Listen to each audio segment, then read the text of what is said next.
In October 1962, the world held its breath. American U-2 spy planes captured undeniable proof Soviet nuclear missiles were being installed in Cuba, just 90 miles from U.S. shores. This discovery ignited a terrifying standoff, pushing humanity to the precipice of nuclear war. President Kennedy convened his advisors, forming XCOM.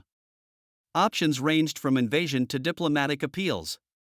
The stakes were impossibly high, a single misstep could trigger global annihilation. The clock began ticking on what would become known as the Cuban Missile Crisis. On October 22, Kennedy announced a naval quarantine around Cuba, demanding the removal of the missiles. Soviet ships, potentially carrying more missile components, steamed towards the blockade line. The world watched, paralyzed by fear, as two superpowers stood eyeball to eyeball. Submarines lurked beneath the waves, and bombers stood ready. The tension was palpable, each passing hour bringing new threats and near misses. A U.S. reconnaissance plane was shot down over Cuba, further escalating the danger. Behind the public confrontation, frantic back-channel negotiations unfolded.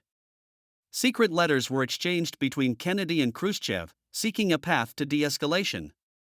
The world teetered on the edge, unaware of the delicate dance of diplomacy occurring in the shadows. Finally, on October 28, a resolution was reached.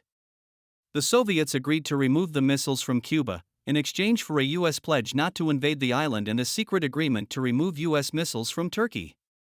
The immediate threat of nuclear war receded, but the lessons of those 13 days endure.